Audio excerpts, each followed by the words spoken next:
Hey, this is Rob. This is episode 92 of the Folly Coffee Podcast. Let's get it brewing.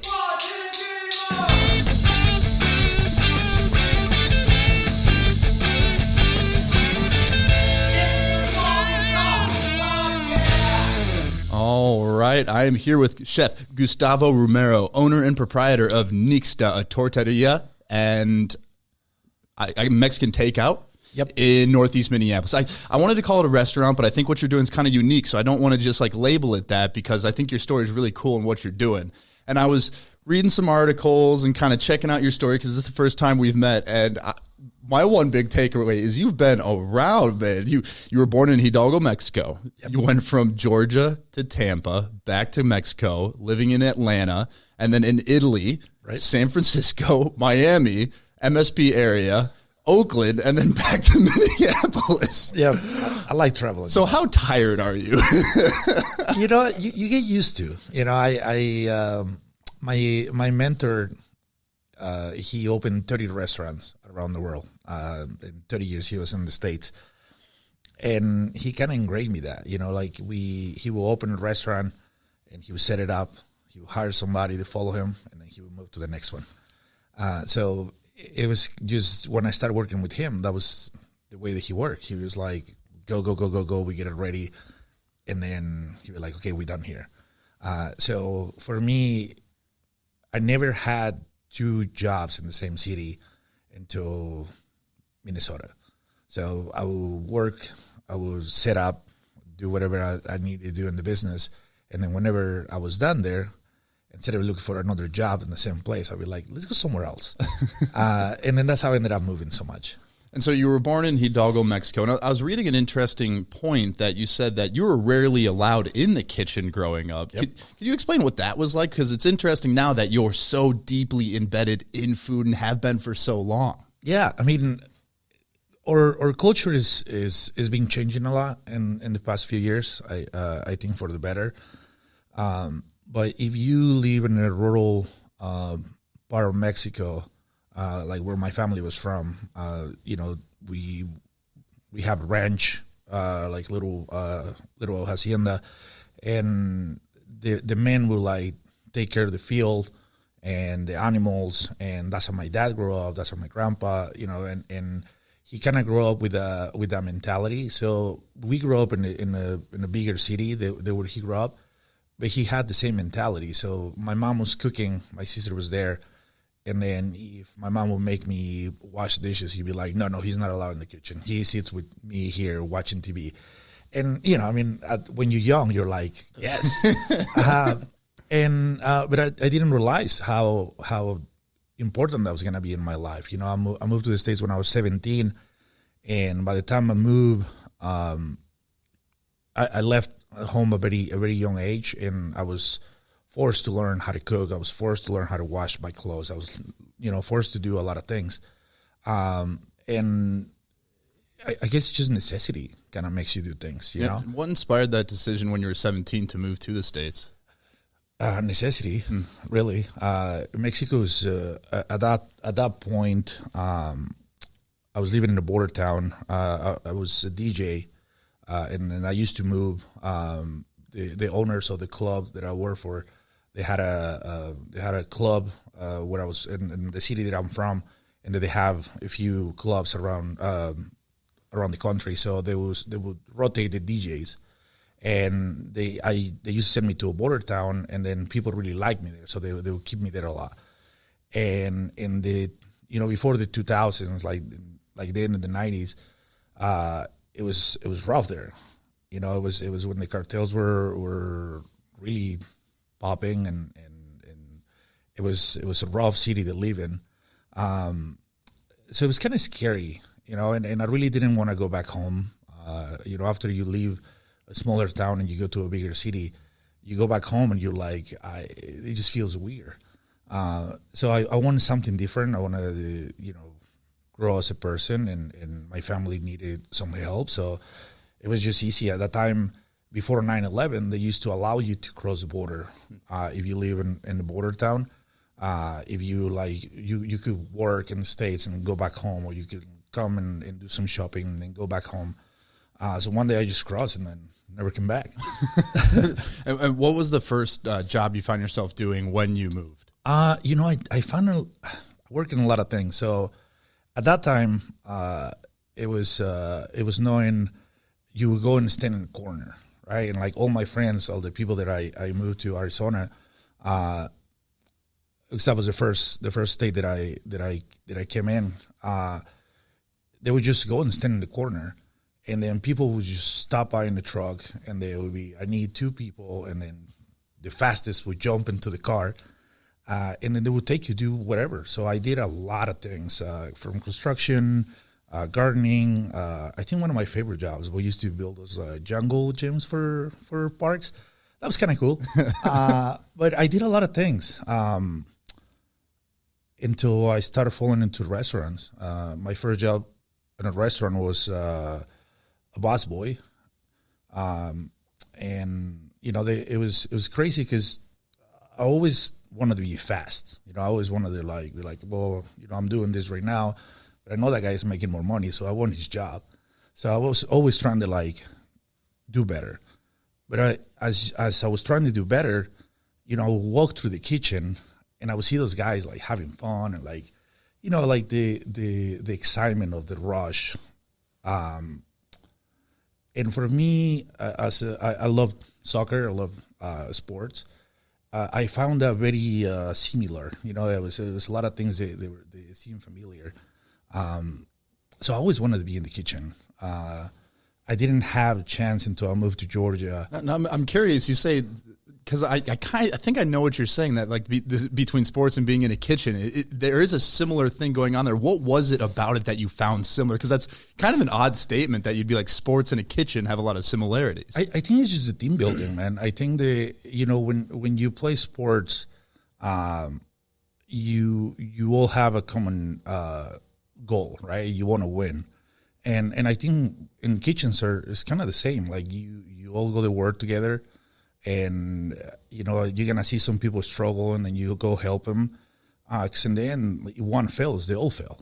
And I think that when you work in the kitchen with that mentality, and you can engrave it to the people that work with you, you create a better team and a better product. Yeah, right. Like if it's one of those things where it's like, yeah, you can have a star player on a team and you can have a star chef, especially nowadays, like the celebrity chef. Everybody wants to know who the celebrity chef is now. But the reality of it is you can't have a great place if every single person isn't excelling in what they're doing. And, one weak component in a kitchen, same part as a team, is that everybody, even the top player, is going to end up failing because not everybody's on the same page or working towards the same goal. Yeah, and you is as good as your team is, and building a team and get them to understand what you're trying to do is one of the most important parts. And when you think about the way the soccer, and I relate to soccer because I used to play a lot, is like the coach will give you an idea,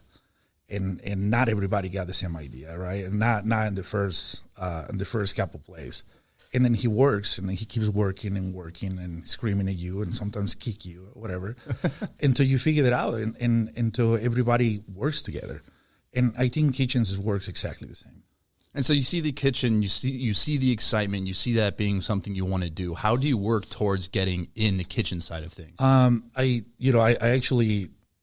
just kind of fall into it. When I moved to Georgia, I moved with one of my uncles, and then he was actually the one that got the job. He got a job as a dishwasher, and then he didn't like it, so he went to work for like 2 days, and then he's like, "Nah, I don't like that," and I didn't have a job at the time, so I was like, "I go," and I didn't see anything wrong with it. It's like it was a job, and I used to like let the dishes piled up, and I would go to the cooks and I would be like, I'm going to finish those dishes in like 2 hours. They're like, no, you're crazy. Like $5. And then I would just go there and bust ass and trying to like finish the dishes. And I don't know, I always like to work fast. And try to take advantage of the situation. Yes.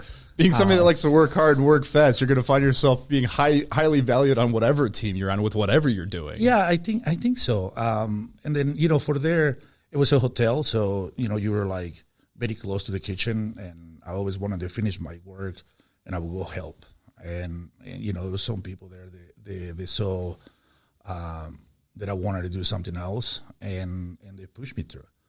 And then I became, from dishwasher, I went to prep cook, and then line cook, and then banquet cook. And then that was my first sous chef job when I was 21. And what was that transition like, going from washing dishes to starting to prepare the food and then finding yourself all the way that position in the same place? I mean, it was learning. I think I'm a little bit of a junkie for learning. And every time that I moved to a different position, I was doing something different. And those changes, they were very exciting for me.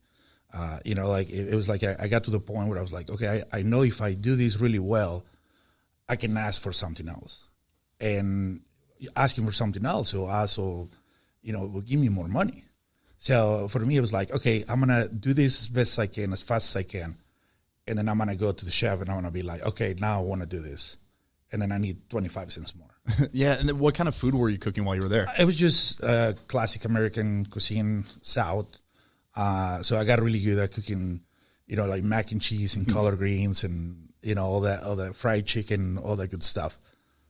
What was your next step after that? Because it's crazy looking at these list of places you've been, hearing that you crossed over the border, stayed, worked from a dishwasher up to your position in there, and then just looking here, I'm like, there's so many different places you ended up at, including studying at Le Cordon Bleu and being in Italy. So how did you get to the point of working your way up from there to where you are now? I guess just with the same mentality. When I moved to Florida, I was a sous chef at the hotel that I was working, and it was an opportunity they opened a new hotel and they offered me the job. And then I had a friend that I worked with in another restaurant, and he was like, if you go there, you're not gonna learn anything anymore. You're the chef there, right? So everything that's the only thing that you're gonna be able to do. And that was kind of scary. Because I know I didn't know anything. And then he moved to Florida, and he was like, just come with me. And then we went to work in a really nice resort.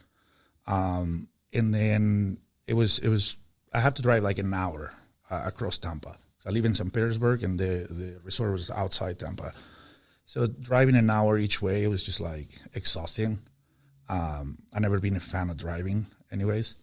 And I started looking for a job in St. Petersburg, and then I found this really cool Italian restaurant, and that's where I met my mentor. And then, he changed everything that I knew about work ethic, about just mentality of food and the way that you treat ingredients and the way that I sell food, and just in general.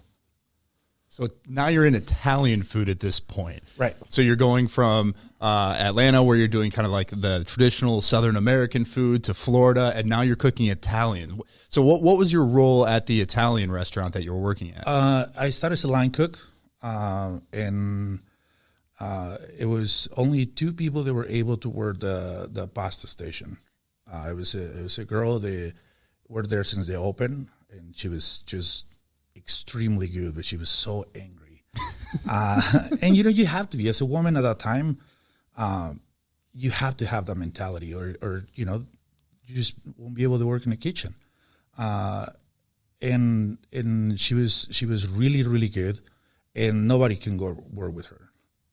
So I always been very easygoing. So I was the only person that was able to kind of work with her. And then the days that she was not there, I worked the station by myself. And at that time, the sous chef, he was from San Francisco. He went back home, and my mentor offered me the job. I think I was a line cook there for like 6 months before he offered me the sous chef position there. And then he just kind of showed me the way. The first time, it was the only time that I tried to call him sick.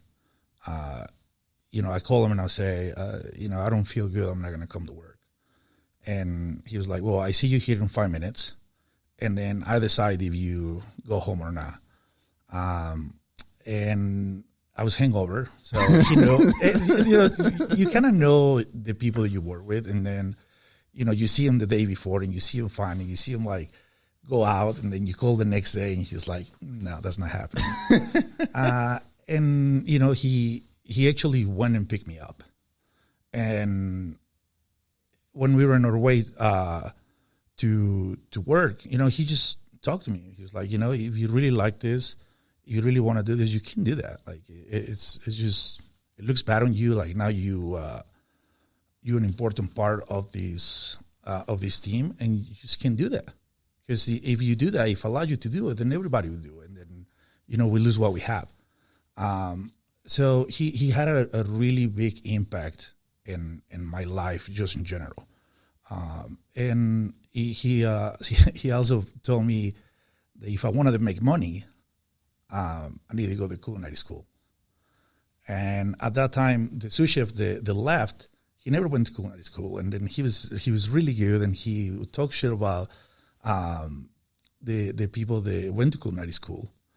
So I was kind of like mixed, right? So I didn't know if I wanted to go. He was like, well, if you go to culinary school, when you finish culinary school, I send you to Italy. And then I went back home to fix my papers. And when I came back to Georgia, and that was I wanted to do something that it was kind of official. Like I tried a lot of things. I went to school for programming, and I went for a couple of weeks, and I was like, it's not for me. I tried some mechanic work, like working cars, and then it just I didn't feel like it. And I really like cooking. I was getting really good at it. I was fast. And, talking to him, he was like, just go to school. Just go to school, get you your certification, and then look for a good job. And then you're going to see the difference. So I ended up going to the Le Cordon Bleu. And then it was a great experience. It's a lot of people, they don't like the culinary school because they feel like they didn't get enough for what they pay. And I think it's one of those things that nobody leaving high school should go to culinary school. I think that's the difference. When I went to culinary school, I worked in the kitchens for 7 years before I went there. So I had a knowledge of a lot of the things that were happening. But I also saw the difference with some of the kids that were there because they have no idea what's going on. So I got what I wanted to get out of the culinary school. So, like, ironically, if you go straight out of high school with little to no experience, it's not that you're not getting enough. It's that so overwhelming that you're like, I'm not learning because you're talking about things that I don't even know what you're saying, or I've never been in a kitchen or done these things to be able to even appreciate that this is a much better way. So what were the types of things you were learning? Was there a specific program you went for at Le Cordon Bleu? Well, so they had a 2-year program where it's kind of like a basic culinary understanding. And then you do some baking and everything. But you see everything that you do, you see it once, right? So it's very hard for you to like make things once and then be like, oh, I'm a chef now. I know how to do everything. And that's a mistake that people make. And I think that was the way that they were selling it too. Because when you walk into the school, they'll have this TV with these like celebrity chefs. They're like, oh, I went to school in Le Cordon Bleu and now I'm a chef. And then a lot of people have the understanding of like, oh, I'm just going to go through school. And then, after that, I'm going to be a celebrity chef, which is a really, really big mistake, especially if you don't have experience. Because at that time, you make less money if you were a graduate from culinary school than if you were just somebody with a little bit of experience. So it's really more like the building blocks for being able to take the next step in your career or being able to take the next step as a chef versus, and it's an interesting thought because I think having not gone to culinary school, obviously, that I would picture it almost like college, where you're like, all right, I have my degree. Now I'm fully certified to do this and hire me to do this thing. And I imagine, especially if you're straight out of high school, you probably have that same mentality. You're like, this is my version of college. So after my 2 years, I'm ready to go. I want to be head chef now, versus you having been in kitchens. And I've heard that before, being in a kitchen, is that people are like, oh, you don't need culinary school. It's all about this. And there does seem to be that faction. And it's, my guess would probably be because that person has probably encountered a lot of those people that went straight to culinary school that come out saying, I know exactly what I'm doing. I've been to school. I'm certified. Don't tell me I don't know what I'm doing, despite never having spent serious time in a kitchen. And I am curious what that process was like at the time to go back to Mexico and have to get your papers in order. Was that a difficult process at the time to be able to get everything, to be able to come back with everything official? I mean, it's just a process. My lawyer wasn't very well informed. So when, they send you the letters and they say you have to go to Mexico and get the process there, right? When you lawyers should know, when they tell you that, you say, no, I'm going to do the process from here, and then you don't leave the country. So at that time, it's like you asking for forgiveness for overstaying or like becoming illegal. And when you go there, if you don't have a case strong enough, they just like, nope, no, you don't get it. Yeah, you're still there. It's easier for us not to accept this. Right. Versus, oh, that's really interesting. I've never even had to contemplate that. Yeah. And when you become official, and that's when you go to Le Cordon Bleu, presumably your mentor follows up on his promise and sends you to Italy. Right. Yeah. So, I was in school for about a year and a half, and they started asking you, all right, where are you going to do your internship? And then when I was in school, I worked in some of the best restaurants in Atlanta, and they all wanted me to stay. They were like, oh, you can do your practice here. At that time, they don't pay you for practice, right? So like you could be in one of the best restaurants and they don't have to pay you because you're doing your internship, or they will pay you minimum wage, which at that time was like $6 something in Georgia. So I had a few offers there to stay there, but I kind of have something in mind. And the first day that I call them and I say, hey, they're asking me what I'm going to do my internship. You told me you were going to send me to Italy. I said, way. And he literally was like, okay, let me make some calls, and then I call you back. He called me like 2 hours later, and he's like, I need dates, and then you go into Italy. Where did you end up in Italy? Because it's crazy to think that you went from crossing the border, deciding I'm going to stay, find yourself in like 8 different cities, go back, go through the difficult process of getting your papers processed, chef school, and now you're in Italy to go on an internship. Where did you end up, and what was that experience like? It started a very, very rocky start. So the family, because it's a family, the Latini family in Florence. They're good friends of a friend of my mentor, so they were like, yeah, we take him. They were not supposed to pay me.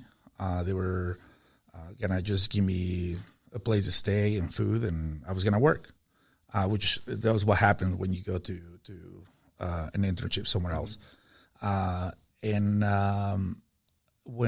I flew to Florence, and then somehow they were like, oh, we can't land in Florence because the winds are too bad.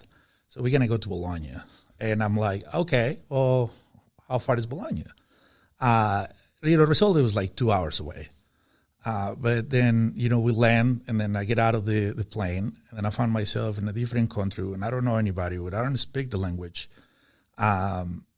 And I'll just start following people. I was like, okay, so this is the line of people that were coming with me, and they all go into that city that I was supposed to go. So hoping they didn't go anywhere else. They had a bus outside of the airport. And then I just got into there, and I say Florence. They say yes, and then I jump in there.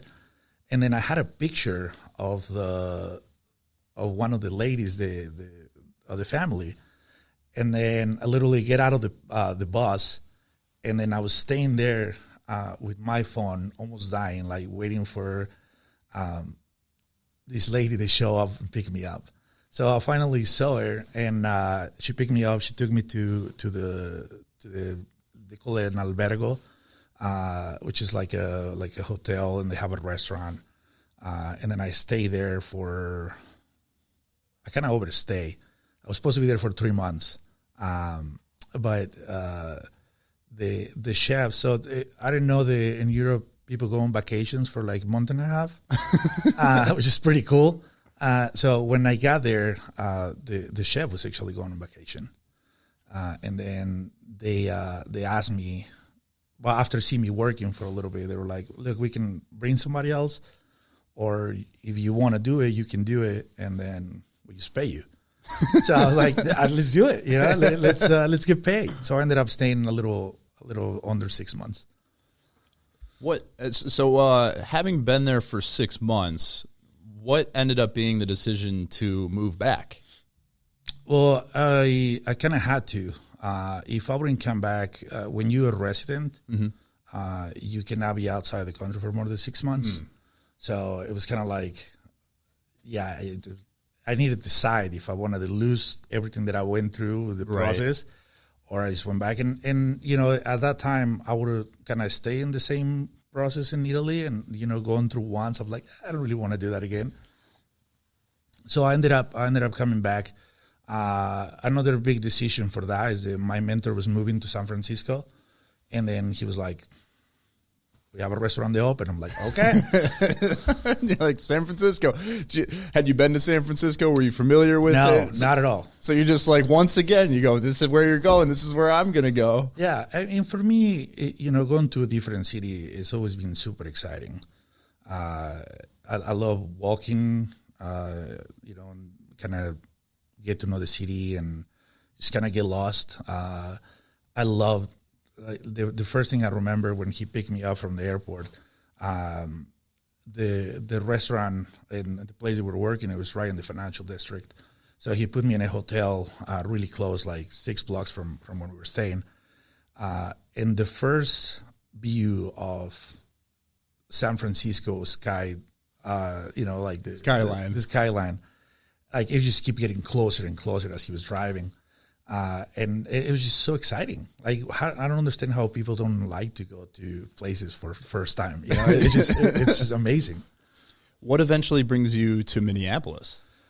I was staying in San Francisco. I met my wife. She worked with us. In the restaurant, and when my mentor left, because he left when we were open for about 6-8 months, we always work a lot. Like I always kind of been a workaholic, and at that time, I was like, I'm in one of the biggest cities in the country. Food here is, has to be a next level. So I kind of put it on my head that that's what I wanted to do.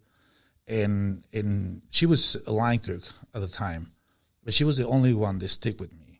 She was the only one that I would ask her to do something, and she would do it right. She would do it fast, and she was always right next to me. So it was a very easy transition for me when my mentor left to be like, all right, well, I kind of already have my right hand, right, or like my brain or whatever. She was a lot of things. I've never been really very organized, and then she kind of like keep me on track. Like I'm more of the dreamer, and she's like, nah, just right here. So we worked together for like 2.5 years, almost 3 years there, and then by the time that I was a chef and she was a sous chef, we had a restaurant in the financial district. And then the owner of the restaurant owned a couple buildings in the financial district. So we have 2 huge banquet venues. One that we used to do weddings all the time, and between me and her and the team, of course, we used to manage everything. We used to do everything. So like we would work, like I would work in the morning in the restaurant, and I would go do banquets at night, or like she would do the same, and we were just there, 80, 90 hours a week. So it was very easy. We kind of live together in the restaurant. I was going to say, this is what I picture when I picture romance. An 80, 90-hour work week, grinding constantly. Nobody romantic, but, it kind of worked that way. And, after that, I started to get sick, stress, poor eating, drinking. It kind of got to me, and I started to get, like, problem with ulcers in my stomach. And so after that, I was like, I kind of need something else, something different. And then the company at that time, they were restructuring everything. And then I guess at that time, like, I didn't like what they were offering me, which, as you grow, I probably now understand that was probably the best move that they could have done. Because what they were trying to do is they were trying to just give me one position instead of have me, like, all spread out between, the whole company. And for me, it kind of felt like they were taking something from me. Yeah. I was like, no, I don't like that. So I ended up, again, looking for a job, and I find a job in Miami, and I was like, all right, guys, I'm out. And so you go to Miami first, and then Minnesota's next? No, so I've got them written down and I can't keep it straight. Another reason that I moved to Miami is it got to the point where, I was in San Francisco and I was running an Italian restaurant. I always find myself trying to use something Mexican, right? And it gets to the point where you start kind of breaking the concept that we were working on. And, I learned a lot from my mentor, and then I spent a lot of time in Italy, which it gives me a lot of knowledge of Italian food. But it gets to the point where, like, you kind of run out of ideas, right? And then every time that I will come up with something different, like, it always has something to do with Mexican food. So I kind of, when I started looking for a different job, I wanted something that was going to bring me close to Latin food or Mexican food, and the place in Miami was kind of that. So that was the other reason why I moved to Miami. I was there for about a year, and Miami is just for a 26-year-old, it's a little much. And you're 26 at this time, because based on the story, it's like the amount of things you did in that period of time is insane. And because you said you moved over the border to the States when you were like 17? 17. And so this is a 9-year period. But, I mean, you're talking about this is a lifetime of work that you're doing here. It's absolutely crazy. What was that like, moving to Miami and starting to cook food closer to that Latin culture? It felt better, though. Like, it was more natural. It just, that place was extremely busy. We used to do, it was 2 restaurants. We have a corner, and then it was a really busy restaurant, and we have another kind of small, more upscale-ish food. We used to do 1,000 covers for brunch. So, it got to the point where, like, you literally just throwing food on the plate. And that was one of the things that I was like, I don't know if I want to do this. But the food that I was cooking, it was easier for me to execute. It would come up faster and easier in my brain. One of the things that helped me move. So after Miami, I actually moved to Chicago. My mentor at the time, he was diagnosed with cancer, and then he needed to go through treatment. He needed to have a surgery, and he had a little restaurant in the Ukrainian Village in Chicago, and he was going to close it. And at the time, I was like, I don't know if I can stay in Miami.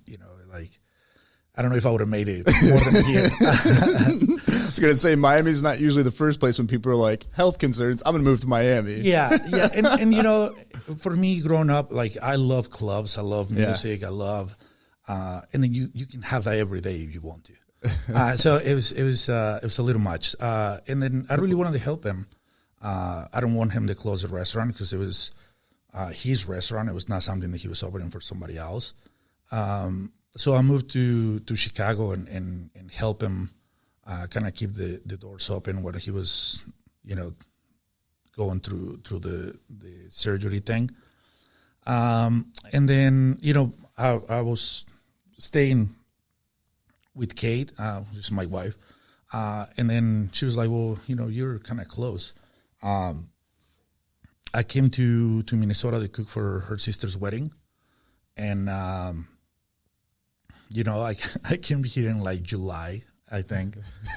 So it was like super nice. That's everything where was they get great. you. It was sunny, and it's like, oh my God, there's so many lakes, and it was beautiful. I remember like I was here for a weekend, but it was beautiful. It was just like, everything is green, perfect weather, it's just gorgeous. And then the place that we did the wedding, it was a restaurant in Northeast. And then I talked to the owner briefly, and they were looking for a chef. And when I went back, I was just like, yeah, maybe I should go to Minneapolis, see what's up.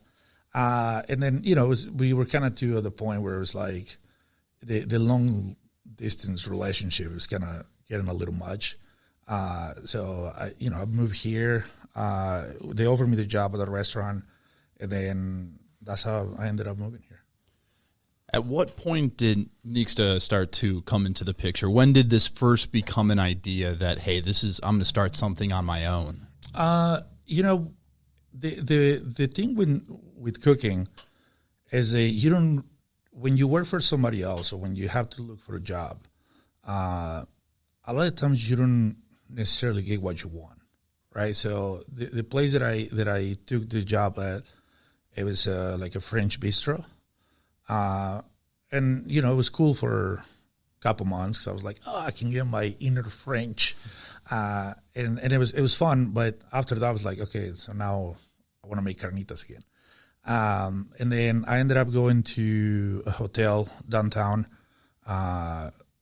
And the restaurant, it was a healthy, very healthy, conscience restaurant. So it was one of the first restaurants that displayed the nutritional values on the menu.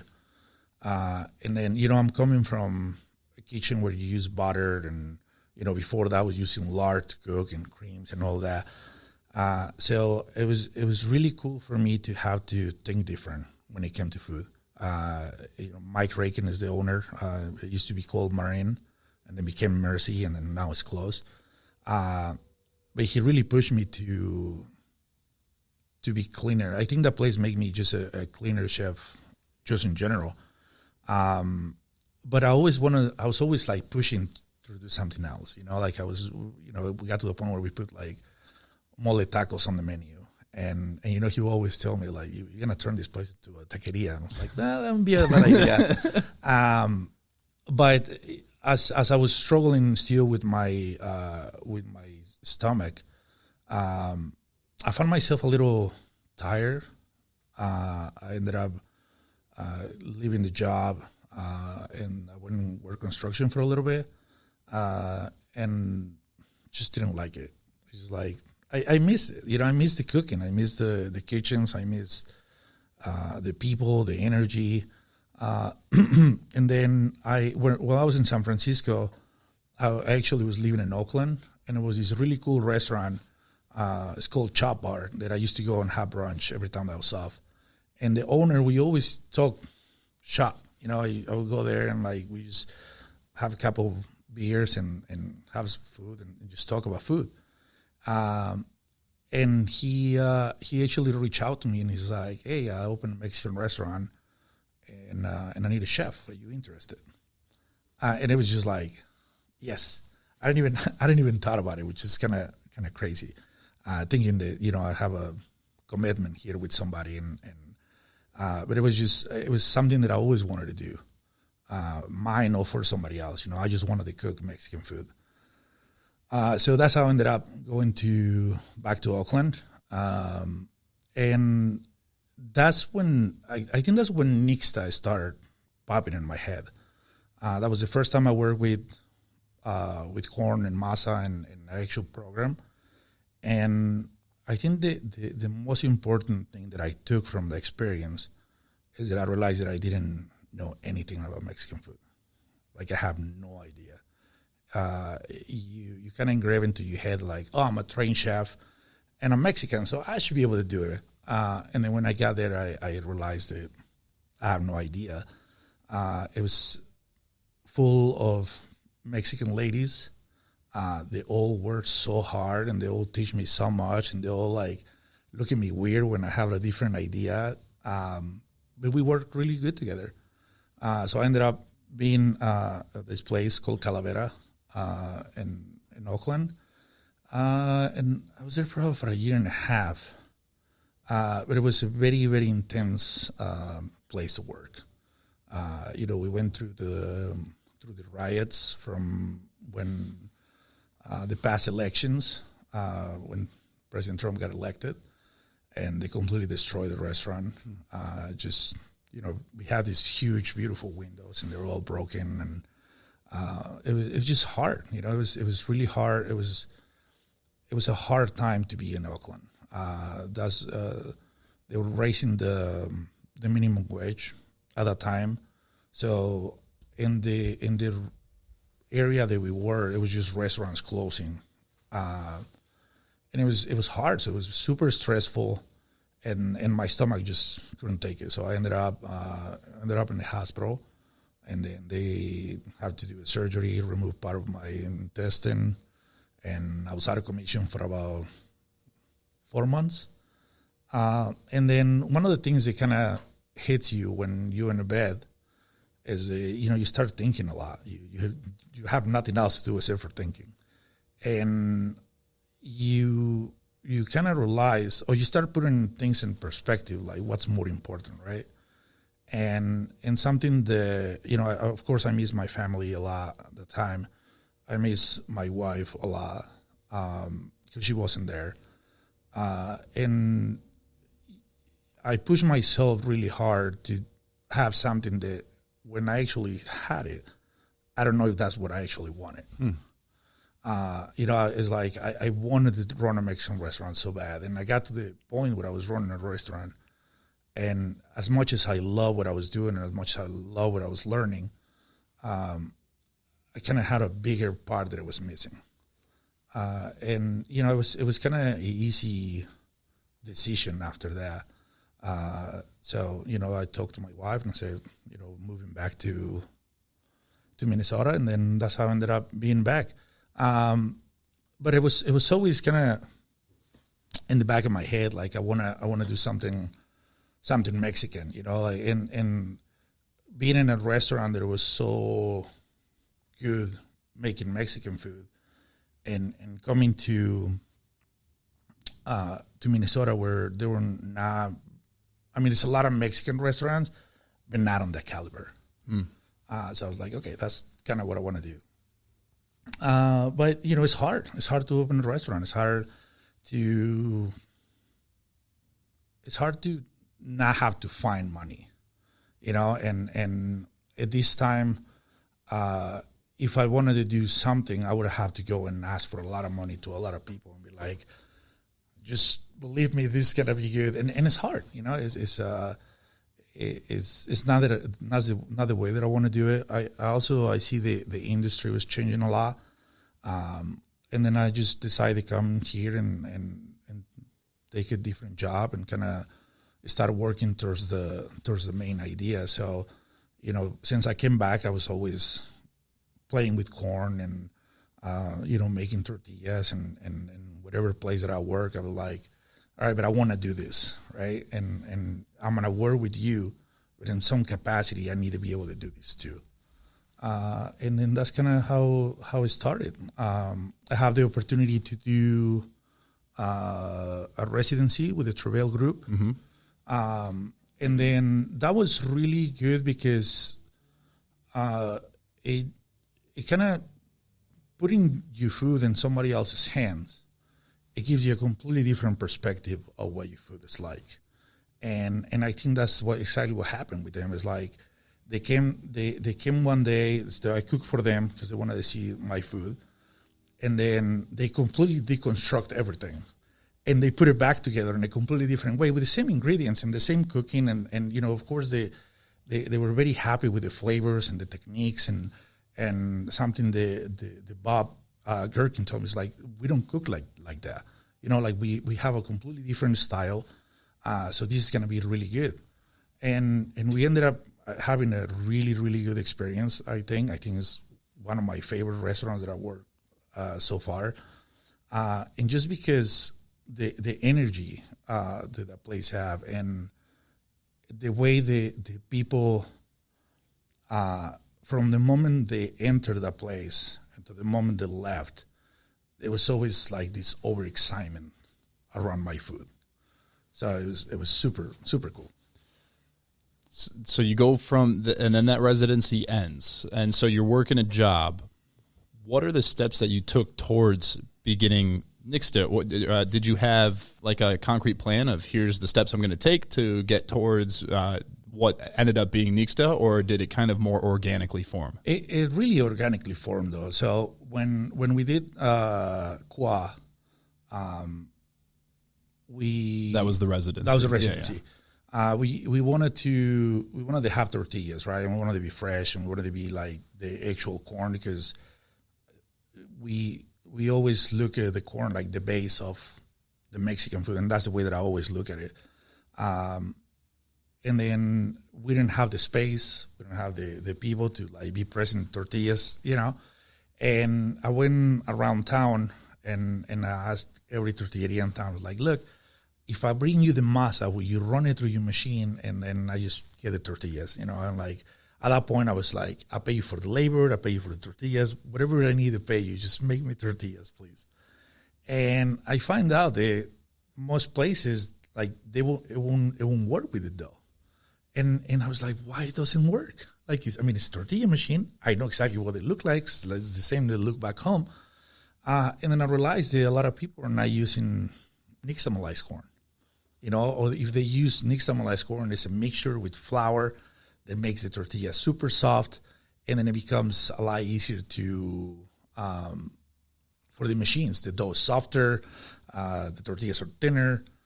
So I was like, I can't believe it. Like, we have a lot of tortillerias in town, and nobody is making tortillas like the ones that we make back home. So the idea kind of started, in my head, and I used to talk a lot with Bob Gherkin, and he made me do math, and he was like, all right, well, what's the tortillas going to cost you? How much you going to sell it for?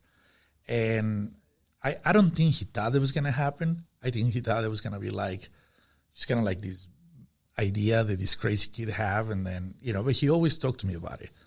And after we finished the residency, I went to help Mike Rakin again, what I was called Mercy. And he was like, well, you should do, they have this really cool bar, kind of like speakeasy downstairs. And he was like, you should do some tacos. Like, just try it. So we started doing these like taco nights, and I find some Mexican DJs from in town. So they would come and just start spinning, and so we would have music and tacos, and it was super cool vibes. People would come in, like, they would have some tacos, some drinks, and they would start dancing, and it was like it was really cool. So, but the tortillas, like I was always making them, right? In the beginning, we were making it by hand, and then I was like, well, I kind of want to keep doing this, and Chef Jorge from Petit Leon, he would call me every once in a while and be like, hey, I'm doing a pop-up in town. Will you make some tortillas for me? So every time that he would ask me, literally, I would be making tortillas by hand, and he would come pick it up, and he would take them. So I saw the need to, like, start increasing the volume of what I was doing. So I buy this little machine, and then I was producing tortillas. So every time we did the taco night at Mercy, I would bring my machine and I would make tortillas, and then, we have fresh tortillas for the tacos, which make it special. And then, everything was going good. I mean, our taco nights were getting busier and busier as we were going, and the pandemic hit. And then you kind of outgrow the operation of the pop-up, the making from home, and you find the commercial space. And the interesting thing is, I think you said you opened in June of 2020, right? Mm-hmm. And in a weird way, things being locked down and things being closed maybe brought more awareness to what you're doing, because when you talk about being able to do takeaway tortillas or takeaway full meals that you can prepare for people to be home, you were set up for it from the start, and that was almost what you were doing out of that commercial kitchen to start with. It's almost like a wholesale operations, and that's how I found out about you, is not only the articles but chefs around town. You like, anytime there's tortillas involved, your name seemed to pop up, and here's all these chefs that I love what they're doing, and the same name keeps popping up around all these different chefs. I'm like, who is this guy? And then you find out about it, and you kind of learn about heirloom varieties of corn, and it's funny because the more you learn about food, the more you realize what's wrong with how almost everything about our food system is. But you just look at tortillas, and I look at them and I go, oh, that's just like, it's kind of like an indulgence. It's unhealthy. There's nothing really in it for you. Usually it's flour or, just like basic corn that's processed. And then reading about what you're doing and the nixtalization process and using heirloom varieties, that you've got tortillas that are rich in antioxidant and full of these different like components and minerals and fiber. And you just go, oh, this is just how it should be done. Right. And it's interesting to hear you say that you went out and tried to find this and couldn't find it. And you go, it's almost like the system was created so heavily to favor the cheaper process, the more efficient process, what is less authentic and fake. And it ends up tasting not as great. Not at all.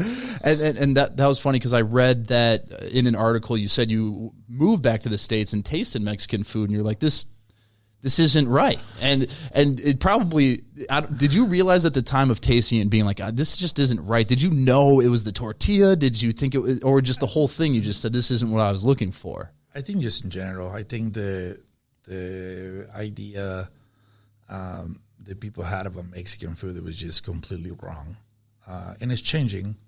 I think in the past 5 years is like an explosion of Mexican food, and I think people are more willing to try different things, and they're not afraid. And now it's kind of sexy, like now you're making Mexican food and you're like, oh, it's making Mexican food, and it's always margaritas involved in some type of way.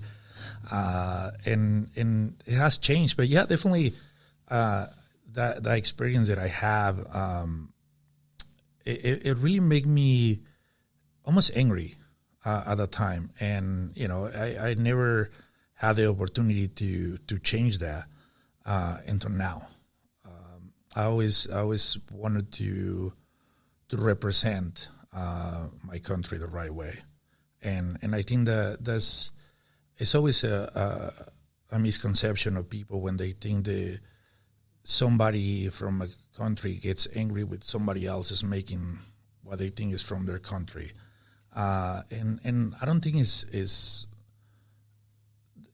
true unless you're not putting the work, unless you're not representing the place right.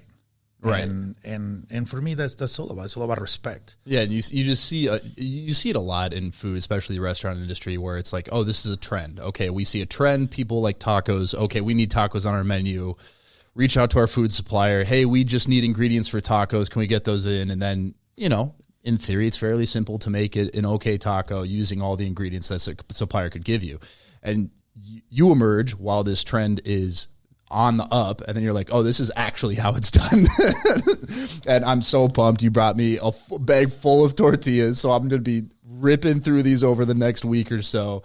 But man, so how does it feel now that you're up and running? The excitement behind it is high. The amount of people that have been posting about it, talking about it. I just remember one time I was like, hey, I'm making tacos. I was looking for some tortillas, and just like the DMs of just like, this is the only place to go. This is where you go.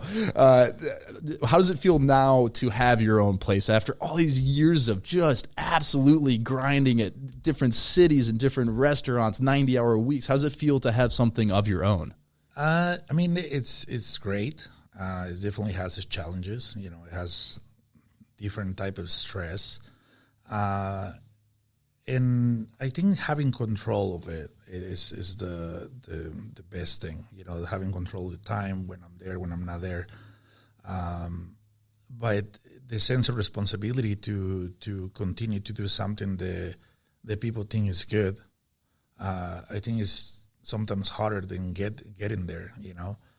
Like we can give a soft part product now. It has to be on point every time, and that requires a lot of work. Our team is super small, especially with COVID. We have a small kitchen, so we can have a lot of people there. And as we just trying to grow, we have a lot of big dreams for Nixta. We think that this should be the standard. We think that if you're gonna make Mexican food, you're gonna make tacos, you need to make them right. And I think people eventually they're gonna start being like, I don't know about these tortillas. I want something real. And we have to become responsible of what we serve our people. It's not just about, slinging tacos and feeding people. You have to think about what you give them. And when you talk about, the empty calories, like what these tortillas do or what they do when they make the flour is just they completely strip all the nutrients. They over-process. They have so many ingredients. They are necessary when you make it right. And as we move forward in the world, like I think it's just as a chef, it's your responsibility to give the people the best product you can give them. I don't know if there's a better way to end the episode than on that sentiment right there. Really appreciate you coming in, and I will end it like I do every other episode and say have a nice day.